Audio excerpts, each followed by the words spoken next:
Les habla Anabel Díaz H. Es un honor para mí conversar con ustedes desde Venezuela. En primer lugar, quiero agradecer a la embajadora de la República Bolivariana de Venezuela en el hermano pueblo de Honduras por esta amable invitación, a todos sus trabajadores, al compañero Yunis. Quiero hacer llegar un saludo solidario y bolivariano a la Asociación de Solidaridad y Amistad Honduras-Venezuela, así como a la Internacional Antifascista, capítulo Honduras. El tema que hoy nos ocupa es un tema, bueno, que está candente porque acabamos de cumplir el 3 de diciembre un año del referéndum consultivo por el Esequibo. Y eso significa para el pueblo venezolano y ha significado una lucha histórica. Sin embargo, hoy se hace imprescindible que el pueblo latinoamericano conozca a profundidad la importancia de nuestra Guayana Esequiba, tanto por los inmensos recursos en minerales e hidrocarburos que posee, como por constituir un territorio génesis de nuestra conformación étnica e histórica. Esto lo digo porque, bueno, ese fue el lugar donde hace 8.000 años llegaron los grupos antiguos, pobladores, cazadores, recolectores y pescadores de origen amazónico que conformaron la civilización caribe. Ellos poblaron el medio y bajo Orinoco, ¿verdad?, nuestro principal río. Ellos poblaron el valle del río Caroní. Ellos poblaron la región de Paria, la península de Paria, al oriente del país, y el litoral noreste del río Esequibo. Destacándose pues que este fue el lugar donde iniciaron los procesos originarios de domesticación de plantas por parte de estas sociedades aborígenes. Es decir, que la tierra del Esequibo es para el pueblo venezolano la cuna de la civilización caribe, que es una civilización que se extendió por toda la zona norte costera del país.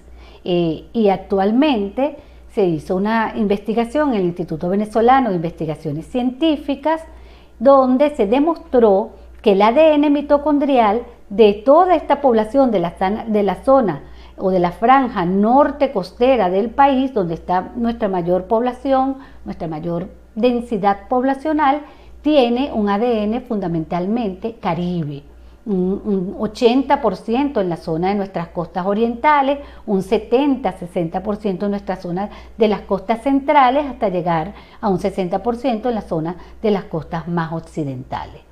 Entonces somos fundamentalmente un pueblo caribe y ese territorio significa para nosotros la génesis de una civilización que dominó el mar de las Antillas, que pobló las islas de las Antillas, pero que llegó hasta la Florida nuevamente en tierra firme, hoy territorio estadounidense. Es decir, una de las grandes civilizaciones del continente americano, donde nosotros pues nos sentimos patrimonio y nos sentimos parte de ese patrimonio étnico del continente. Entonces, así como para nosotros no solo es importante desde el punto de vista económico de sus recursos, sino también desde el punto de vista histórico y fundacional como civilización. Luego de la expansión occidental de Europa hacia América, ese fatídico 1492, y digo fatídico porque lo pagaron nuestros pueblos originarios con, bueno, matanzas, ¿verdad?, un genocidio que cometió la Europa civilizada en estos territorios. El rey Carlos III promulga la Real Cédula de Creación de la Capitanía General de Venezuela el 8 de septiembre de 1777. Agregándole en lo gobernativo y militar a la provincia de Caracas las provincias de Cumaná, Maracaibo, Trinidad, Margarita y la totalidad del territorio guyanés, que incluía el territorio del Esequibo. Cuando digo la totalidad del territorio guyanés, me refiero a lo que luego se llamó la Guyana Británica, hoy República Cooperativa de Guyana, la Guyana Neerlandesa, ¿verdad?, hoy Surinam, y la Guyana Francesa. Todo ese territorio, todo ese vasto territorio, que además es un territorio también de los más antiguos del planeta Tierra, era parte de la Capitanía General de Venezuela para 1777. Fue durante nuestra guerra de independencia que esas potencias europeas, ¿verdad?, aprovechando el debilitamiento político, la inestabilidad económica, ¿verdad?, del nacimiento de la nueva república, cuando ellos aprovecharon en esta rebatiña contra el decadente imperio español de posicionarse y se repartieron este territorio. El 13 de agosto de 1814 firmaron el Tratado de Londres, ya a finales de las guerras napoleónicas, donde Inglaterra se apropia del territorio de la Guayana, obligando a Holanda a cederlo. El 17 de diciembre de 1819, ya el padre de la patria, el libertador Simón Bolívar, crea lo que nosotros conocemos como la Tercera República, que es la República de Colombia, la Gran Colombia o la Colombia la Grande, ¿verdad?, que incluía los territorios que conformaban el Virreinato de la Nueva Granada. Recordemos que el Virreinato de la Nueva Granada es hoy lo que se conoce como la República de Colombia, que incluía el territorio del Istmo de Panamá, hoy República de Panamá.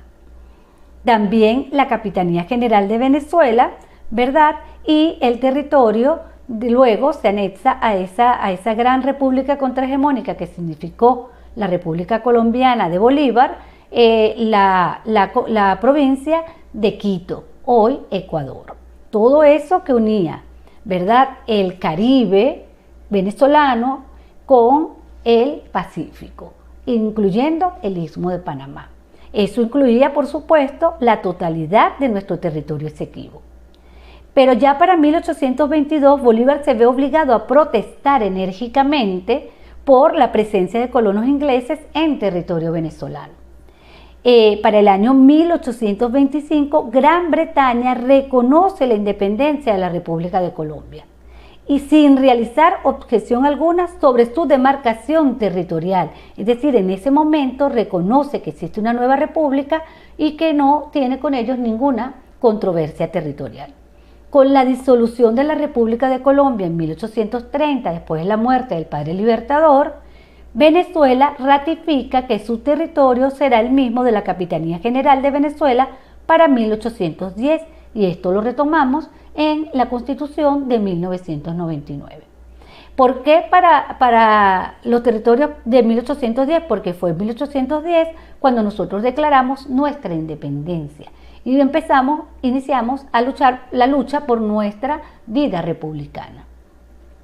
La Oficina de Colonias y la Real Sociedad Geográfica de Londres envían para 1835 a Robert Schomburgk, quien realiza una demarcación ilegal e inconsulta, donde pretende despojar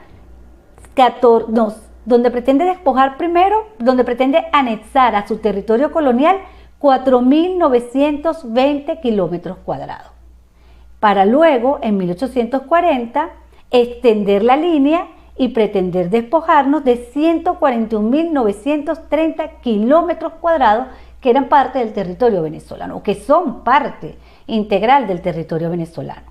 En 1841, el ministro de Relaciones Exteriores venezolano, Alejo Fortique, reclama y solicita que se retiren los postes colocados en los puntos establecidos por la segunda demarcación de Schomburgk, los cuales el Reino Unido procede a retirar. El 18 de noviembre de 1850, las partes firman un convenio de status quo, dejar todo como está, en el cual se comprometen a no ocupar el territorio en disputa. Es allí donde aparece, esa república oligárquica, y la oligarquía tiene un gentilicio entreguista. De eso conocemos el pueblo venezolano y también conoce el pueblo hondureño y los pueblos latinoamericanos en general. Entonces, hasta 1860, los gobiernos de la república oligárquica hicieron honor a la soberanía nacional y defendieron dignamente la integridad histórica del territorio venezolano.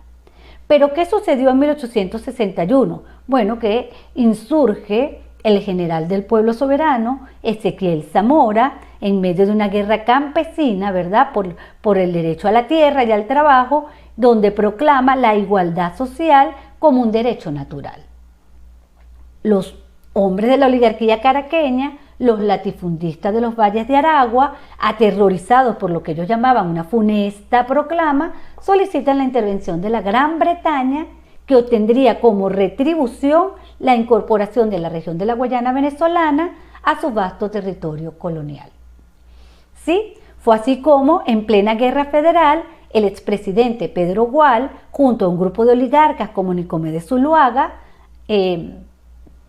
ancestro de María Corina Machado Zuluaga, ¿verdad? Ellos, pues, hacen gala del entreguismo, ¿verdad? Ante una situación de posibilidad de pérdida del control político del territorio y de los recursos venezolanos.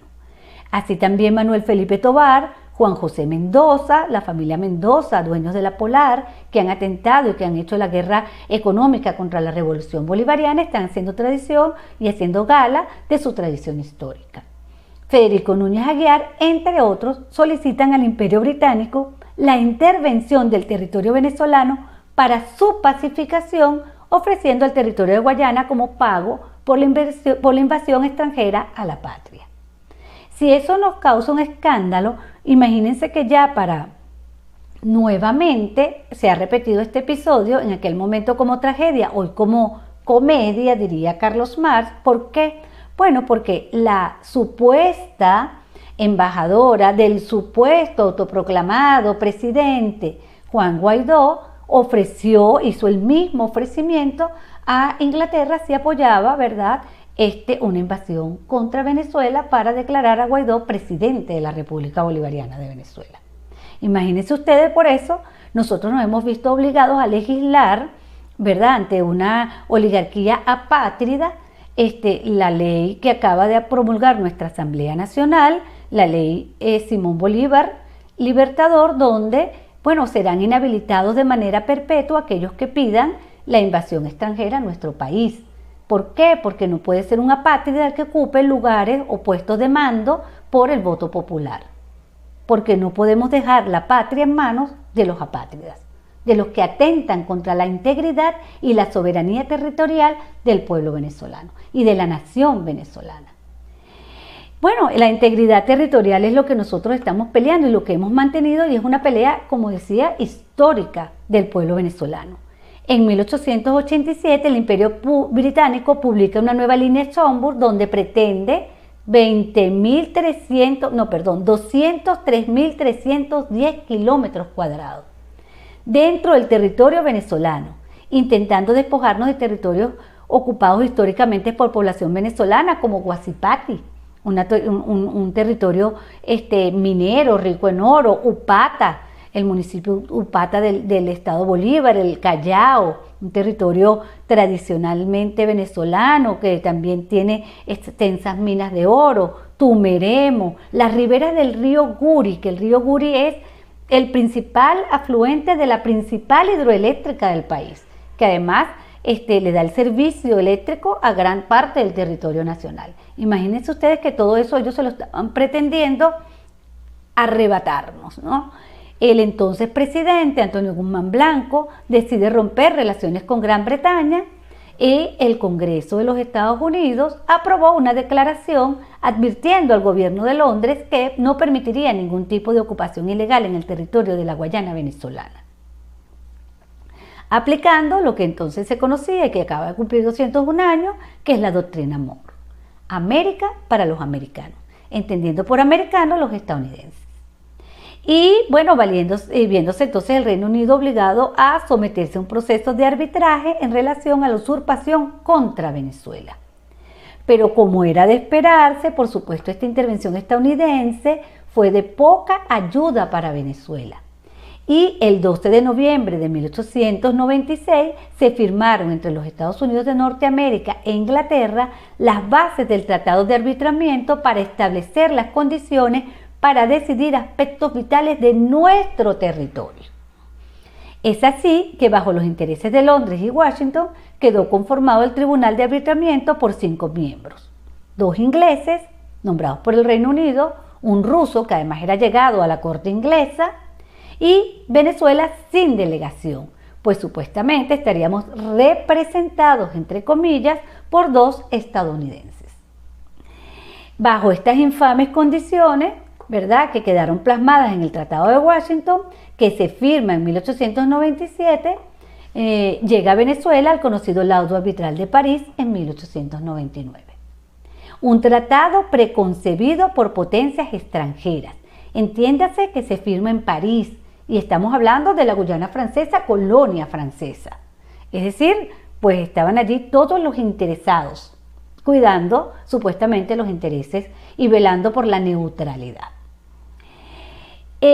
Donde los árbitros deciden despojar a Venezuela del 90% de su territorio exequivo. Para Venezuela el laudo arbitral de París es nulo e írrito, incluso nuestros historiadores más famosos lo llaman el laudo arbitrario, ¿verdad?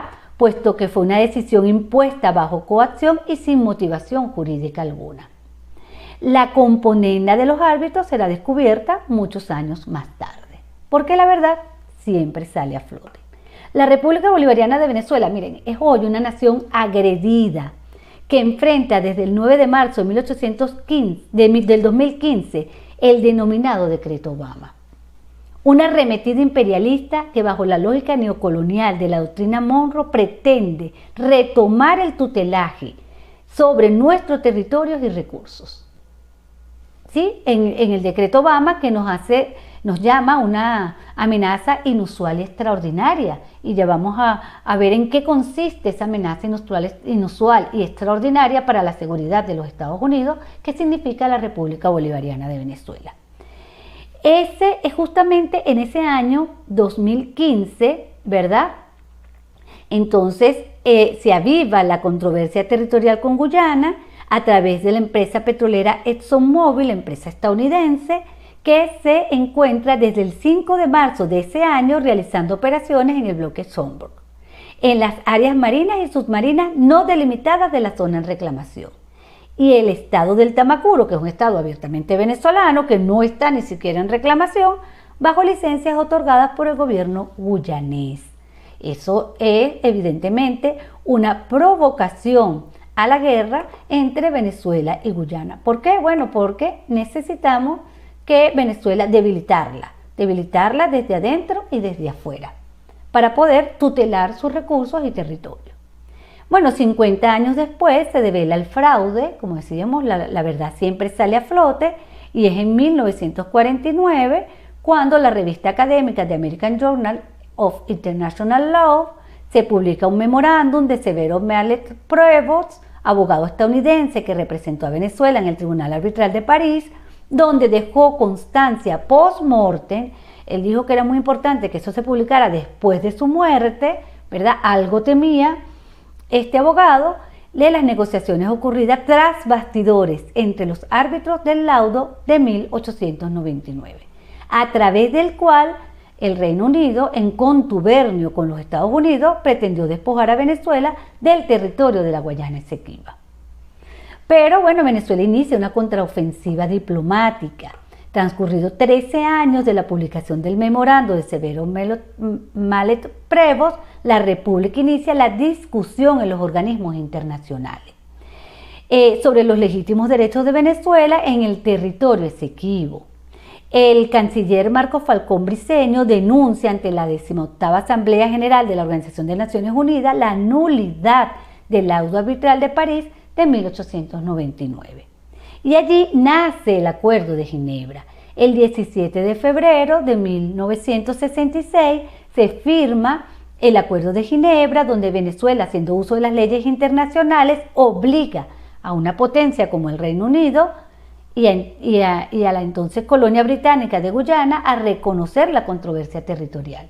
Y por lo tanto, aceptaron y firmaron que era nulo el laudo arbitral de París, porque aceptaron que existía una controversia territorial, es decir, que esto no se había resuelto con el laudo arbitral de París. En dicho acuerdo se instruyen los procedimientos para la solución a la controversia por medios pacíficos y conforme a las Cartas de las Naciones Unidas, estableciéndose la conformación de una comisión mixta. Es importante saber que Guyana firmó, porque Guyana estaba en un proceso de independencia, de ser colonia británica.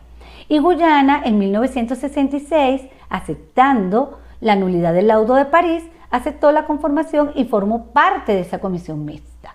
Así que pues ahora no pueden, en este momento, el actual presidente de la República Cooperativa de Guyana está grimiendo el laudo de París, un laudo que ellos mismos dieron por sentado que era írrito y nulo.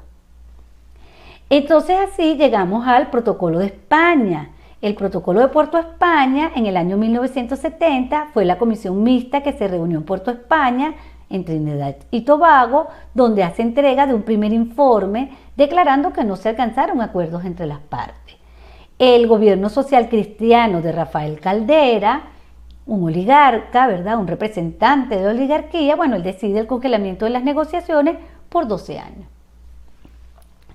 Y luego nosotros vamos, cuando transcurrieron esos, en el marco de esos 12 años, en 1982, Venezuela decide no ratificar el Protocolo de Puerto España y reactiva la negociación bilateral con la República Cooperativa de Guyana, con base a lo establecido en el Acuerdo de Ginebra de 1966. Para el año 1989, las partes escogen la vía de buen oficiante y fueron designados Alistair McClarty, un economista nacido en Granada, especialista en temas de desarrollo y defensor de la integración económica regional en el Caribe anglófono, quien se desempeñó en estas funciones entre los años de 1989 y 1998. Luego, Oliver Hackman, un diplomático y jurista originario de Barbados, cumplió las labores de buen oficiante desde 1999 hasta 2007, cuando fue sustituido por Norman Hirvan, un economista jamaiquino que desarrolló la gestión más activa como buen oficiante desde el 2010 hasta el momento de su muerte en el 2014. Venezuela es la nación con las costas más extensas en el mar de las Antillas, es decir, es el país que tiene unas costas caribes más extensas del territorio americano y comprende su ámbito geográfico desde el archipiélago de los Testigos al este de la isla de Margarita, en la parte nororiental del territorio continental venezolano, hasta el archipiélago de los Monjes, frente al Golfo de Venezuela, extremo noroccidental, donde ya hacemos frontera con Colombia.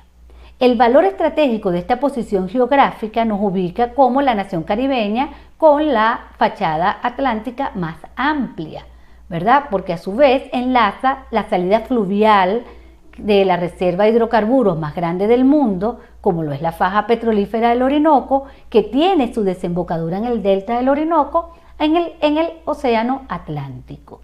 La República Bolivariana de Venezuela ha decidido colocar estas ventajas estratégicas al servicio, en primer lugar, del pueblo venezolano y también de la unidad latinoamericana y caribeña. Y eso, por supuesto, hace que nos declaren una amenaza inusual y extraordinaria.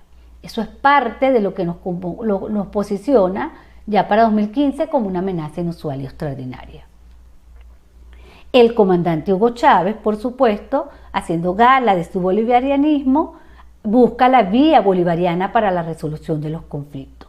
Bolívar nos decía que no podíamos ponernos a pelear entre nosotros, y cuando luego de las independencias de España, los países suramericanos se batieron en guerras interminables entre ellos, Venezuela fue el único país que, fiel a esta tradición y a esta enseñanza y a este legado bolivariano, mantuvo la paz con todos los vecinos. El comandante Hugo Chávez, ¿verdad?, buscó la vía bolivariana para la resolución de este conflicto. Y esto lo digo porque grupos de la extrema derecha, grupos opositores a la revolución bolivariana, han intentado a lo largo de estos años posicionar una matriz de opinión dirigida a señalar al comandante Hugo Chávez como el responsable de la entrega de la Guayana Esequiba. Porque visitó el territorio, porque conversó con ellos, porque bueno, era así, era Chávez. Cuando en realidad la revolución bolivariana ha sido guardiana de la paz, la soberanía del pueblo venezolano sobre sus territorios y recursos, a pesar de estar sometida por parte de los Estados Unidos al asedio desde 1999 y a una agresión continuada desde el decreto Obama de 2015. Analicemos algunos hechos recientes para ver la relación de esta diatriba territorial que la República Bolivariana de Venezuela sostiene con la República Cooperativa de Guyana, para ver en realidad por dónde, ¿verdad?, está la nación bolivariana planteando la salida a este conflicto. El 19 de marzo del 2000, el comandante Hugo Chávez se opuso al establecimiento de una plataforma de lanzamiento de cohetes en el territorio de la Guayana Esequiba y ratifica su disposición de continuar la disputa bajo la figura del buen oficiante. El 23 de octubre de ese mismo año, la compañía Bell Aerospace Technologies informó su decisión de cesar operaciones comerciales con Guyana para la instalación de una base de lanzamiento de cohetes allí. El 4 de julio del 2001, el entonces presidente de Guyana solicitó a Gran Bretaña y Estados Unidos apoyo para que el laudo de París de 1899 fuera considerado como completo y definitivo. El comandante Hugo Chávez hace una visita a Guyana el 19 y 20 de febrero del 2004 y propone la vía bolivariana para la resolución del conflicto fronterizo, la cual consiste en privilegiar los mecanismos de integración y explotación conjunta, siempre dentro del marco del Acuerdo de Ginebra de 1966. Pero es que el pueblo guyanés no conoce las ventajas de la negociación y la explotación conjunta, de la integración y los planteamientos del ALBA, por ejemplo, TCP, o los planteamientos de Petrocaribe como formas de complementariedad, como formas de solidaridad entre los pueblos. ¿Es que acaso que el pueblo guyanés no sabe que su momento de mayor auge económico fue cuando perteneció a Petrocaribe y nosotros, el pueblo bolivariano, aceptábamos arroz guyanés a cambio de petróleo, a cambio de gasolina? Ellos han vivido, el pueblo guyanés no quiere la guerra con el pueblo venezolano, porque el pueblo guyanés entiende que el pueblo venezolano es un pueblo hermano, es un pueblo amigo, es un pueblo que ha estado allí en los momentos difíciles. Y no lo dicen los papeles, lo dicen los hechos recientes, que pueden verificarse y demostrarse con números. Entonces, bueno, nace Petrocaribe, que es una integración, por supuesto, bolivariana, que es el acuerdo energético como mecanismo de cooperación, que tiene como objeto la venta a precios y condiciones preferenciales de petróleo venezolano a los países caribeños, con el propósito de ¿qué? De favorecer su desarrollo económico. Porque Venezuela entiende y se asume parte de Caribe. Venezuela es un país caribeño y Venezuela entiende que el desarrollo económico del Caribe es su desarrollo económico, que se veía limitado bajo el control de las corporaciones petroleras estadounidenses. Miren, cuando yo les decía que ese apoyo a los países hermanos fue lo que nos hizo que nos declararan una amenaza inusual y extraordinaria, en realidad fue así. Porque el comandante Chávez decía, miren, el petróleo venezolano ha sido utilizado por los Estados Unidos para dominar y controlar a los países del Caribe. El petróleo venezolano ha sido un instrumento de dominación en manos de las petroleras estadounidenses, como ExxonMobil hoy. Y Petrocaribe Chávez convirtió al petróleo venezolano en un elemento de liberación de esos pueblos a través de la integración, a través de la cooperación, y le arrebató el mercado petrolero del Caribe a las empresas transnacionales, a las corporaciones petroleras estadounidenses. Por eso nos convertimos en una amenaza inusual y extraordinaria. Es inusual porque nosotros no movimos un portaaviones porque no lo tenemos para hacer eso. Pero en sus narices, los genios de Fidel Castro, comandante Fidel Castro y el comandante Hugo Chávez idearon una fórmula que potenciaba el crecimiento y el desarrollo del Caribe con las potencialidades energéticas venezolanas. Entonces, esta iniciativa, que fue lanzada en el 2005 por el comandante Hugo Chávez en el marco de la Alianza Bolivariana de los Pueblos de Nuestra América, ALBA, una organización para la integración regional fundada, como dije, por Cuba y Venezuela. Petrocaribe fue suscrito por 18 naciones del Caribe y Centroamérica con necesidades comunes, a partir de acceso justo y equitativo de los recursos de hidrocarburos, con base a principios de solidaridad, complementariedad, respeto y a la autodeterminación de los pueblos caribeños. Desde el momento de su creación, el 6 de septiembre de 2005, la República Cooperativa de Guyana se incorpora a Petrocaribe. Entonces es lo que nosotros decimos, pues, o sea, somos pueblos hermanos con un gobierno que ha decidido ser cabeza de playa, que ha decidido convertirse en la Ucrania de América Latina, en el corazón de Sudamérica, como se encuentra la República Cooperativa de Guyana. Es decir, una base militar. No tiene sentido que 800.000 habitantes le declaren la guerra a un país de 30 millones de habitantes, con un potencial militar como el que tiene Venezuela, que ha hecho, digamos, sentir el derecho de su autodeterminación y soberanía sobre sus territorios. No tiene sentido para la población guyanesa, porque los Estados Unidos está dispuesto a entregar la vida del último guyanés por quedarse con el petróleo y el gas venezolano. Y es muy importante hablar del gas, porque ese triángulo maravilloso que conforma esos territorios y esa demarcación marítima que se está por consolidar entre Trinidad, Venezuela y la República Cooperativa de Guyana, es rica en gas. El Golfo de Paria y la península de Paria venezolana es rica en gas. Y nosotros estamos evidenciando una guerra en Ucrania que no es otra cosa que la guerra del mercado europeo por el gas. ¿Con qué gas va a cubrir Estados Unidos ese mercado que le está arrebatando a Rusia, o que le pretende arrebatar a Rusia en una guerra que evidentemente ya tiene perdida? Bueno, con el gas venezolano. Por eso es tan importante para ellos mover todas sus piezas y tener allí un escenario de guerra. Debemos recordar que, bueno, la República de Guyana hace una solicitud de extensión de su plataforma continental, ya con miras y asesorados, ¿verdad?, por estos intereses estadounidenses y en contubernio con estos intereses estadounidenses.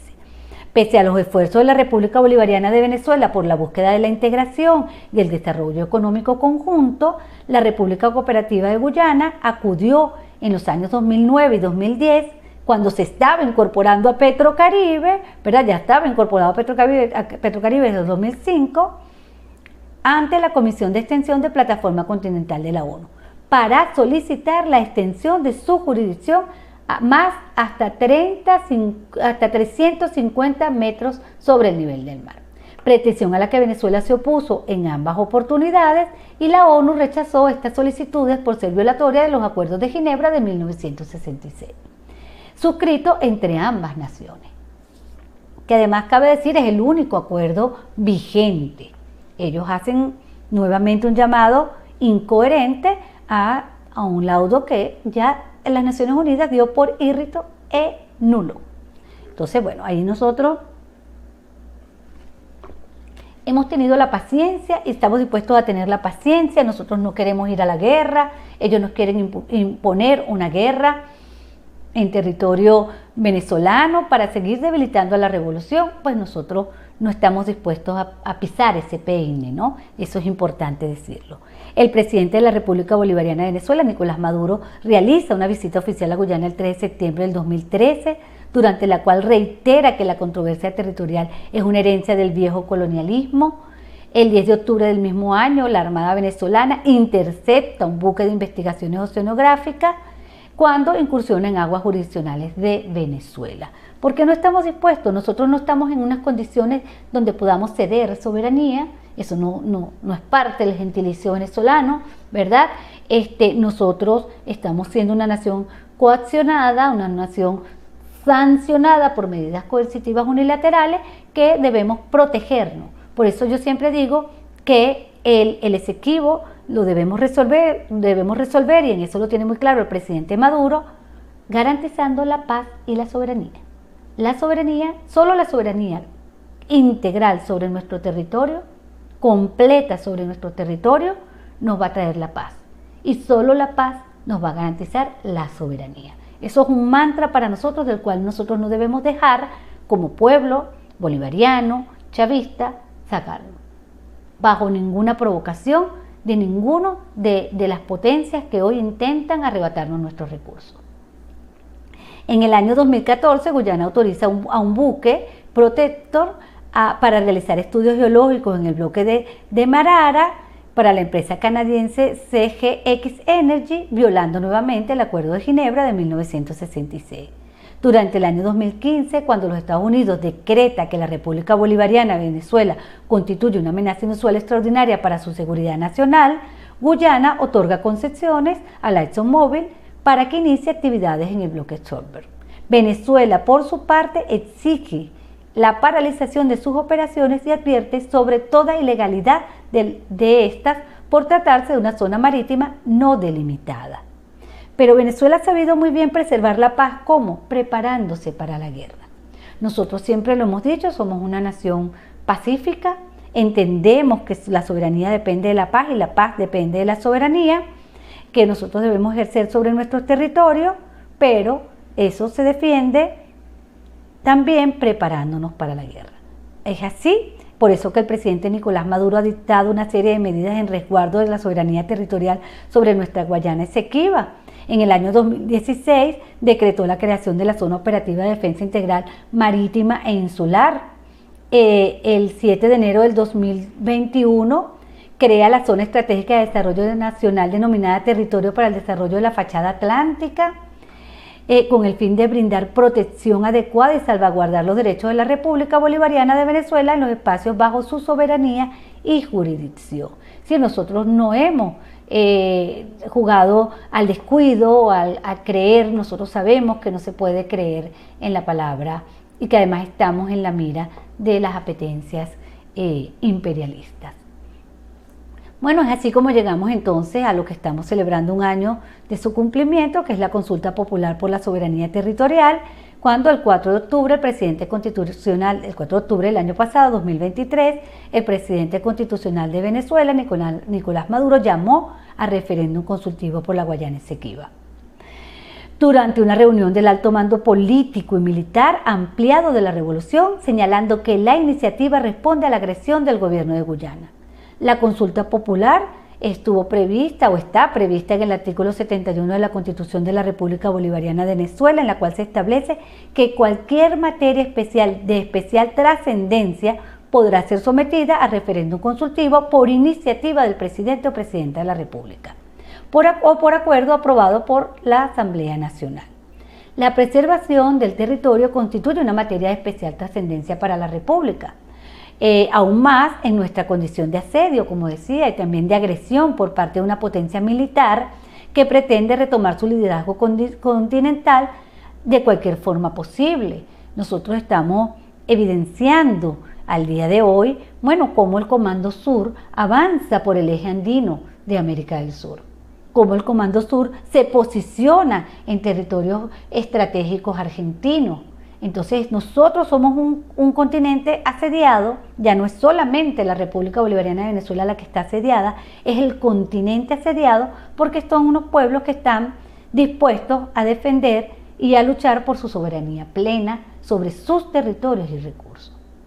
Entonces, ¿qué hacen? Bueno, deponen al presidente de Perú y la presidenta Dina Boluarte, que además es ilegítima, es inconstitucional, ¿verdad? Porque ella fue electa para vicepresidenta, nadie la eligió para presidenta.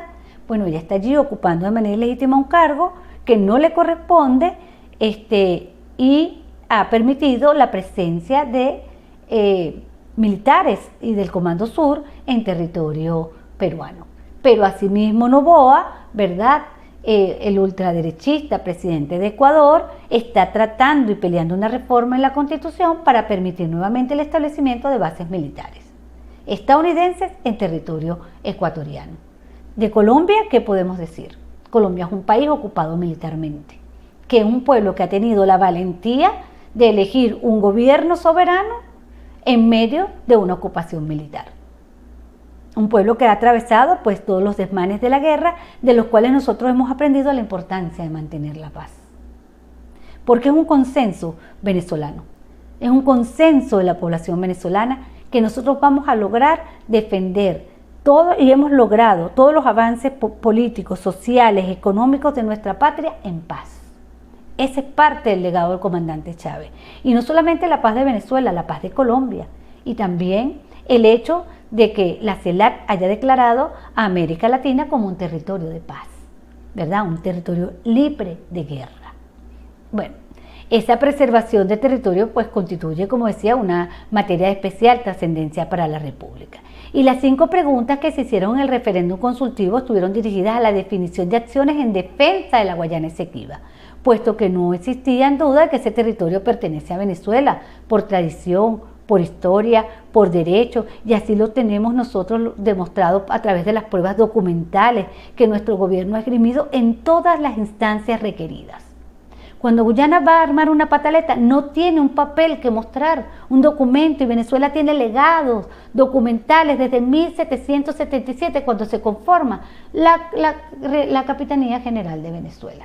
Entonces, pues, nosotros decimos, tenemos la verdad histórica y la vamos a defender. Guayana Esequiba es un consenso hoy, tanto es así que, bueno, la mayoritaria, abrumadora participación del pueblo venezolano en el consultivo, aprobando cada una de las preguntas que allí se hicieron, quiere decir que nosotros le dimos un voto de confianza al presidente Nicolás Maduro para proteger la soberanía nacional, para proteger la integridad y la defensa de la Guayana Esequiba. El presidente Nicolás Maduro declaró en ese momento: llamo al pueblo a marchar unido, a unir nuestra fuerza moral, espiritual y política en el 5º consenso.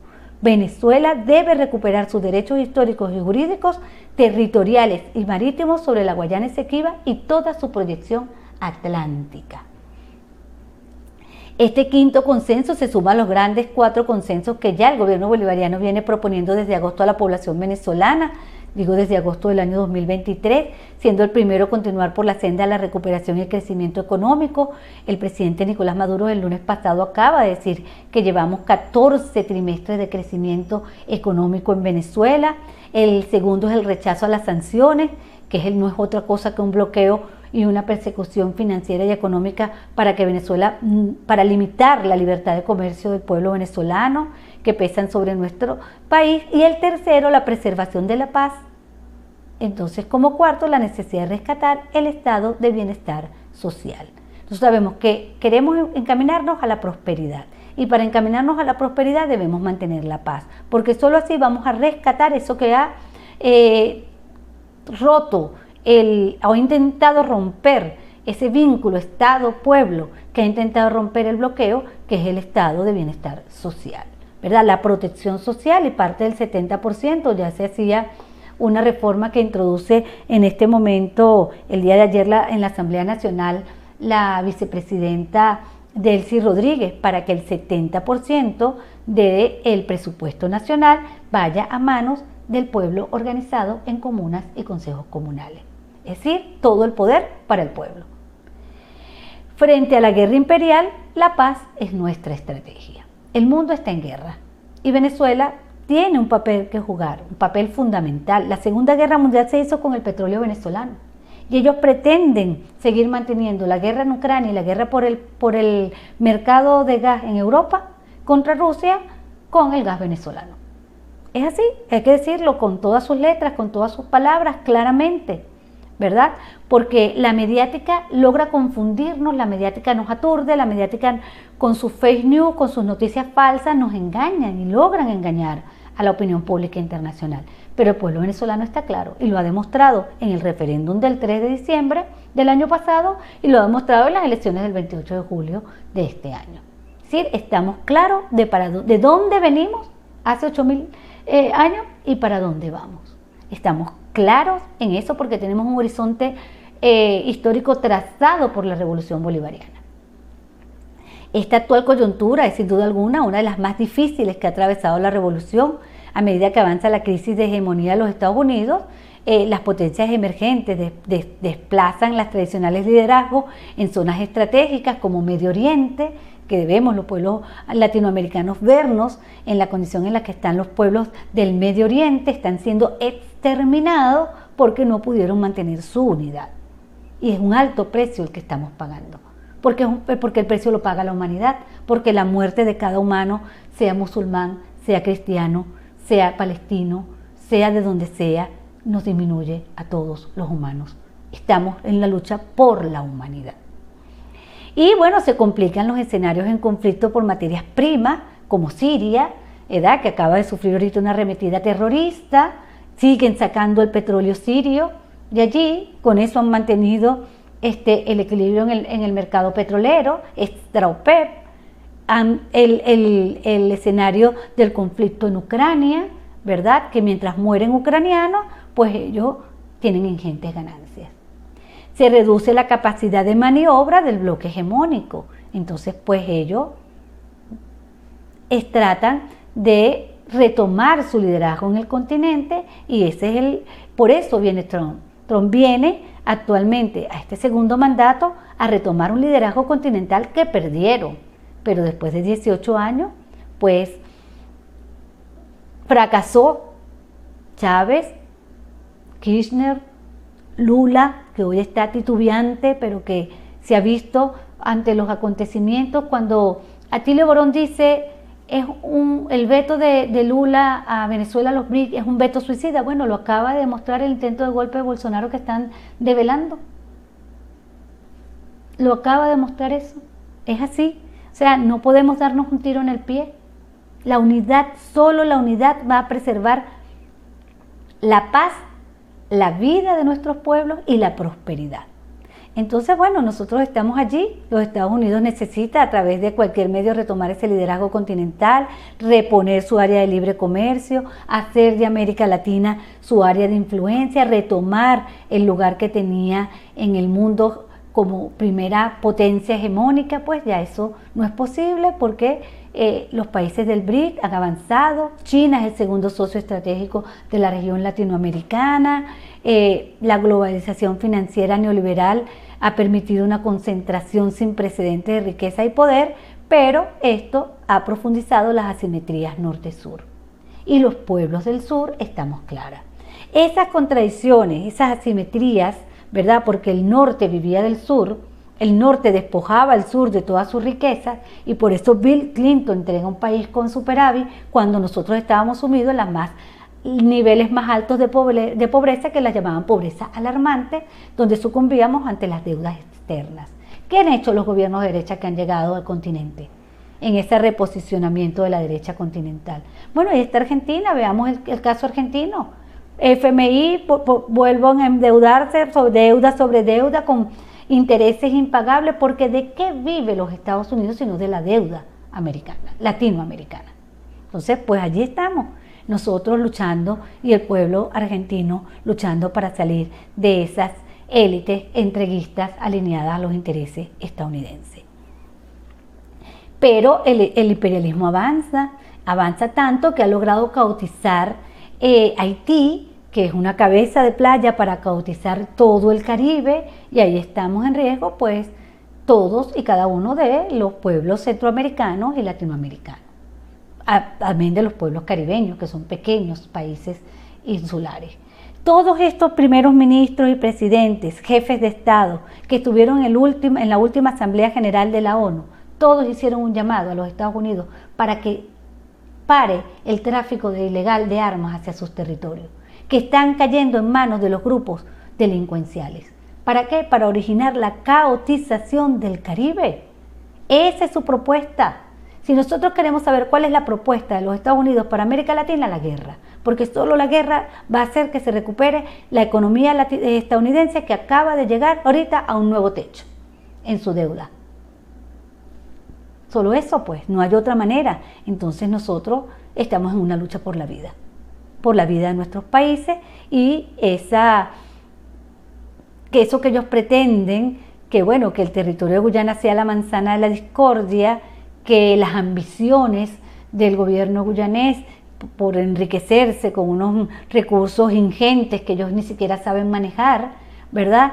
Creen ellos que van a crear toda esta idea en el seno de la CARICOM para debilitar la unidad y la integración de las naciones caribeñas, utilizando a Venezuela a través de una proxy war, o sea, una guerra por proximidad, para empezar entonces ya una incursión armada, militar, contra nuestra nación.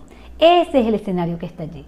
Y nosotros los venezolanos estamos claros, pero el pueblo venezolano no se sintió amilanado ante esta amenaza. El pueblo venezolano salió a votar y respaldó al gobierno bolivariano que está defendiendo nuestra soberanía. Bueno, por el día de hoy lo vamos a dejar hasta aquí. Ese referéndum consultivo despejó nuestro destino. El contundente, la firmeza, la unidad del pueblo venezolano, su vocación por la paz ha quedado demostrada y hacemos un llamado a los pueblos latinoamericanos para que se unan a Venezuela a consolidar en América Latina como una zona de paz, que es una zona para la vida de los pueblos.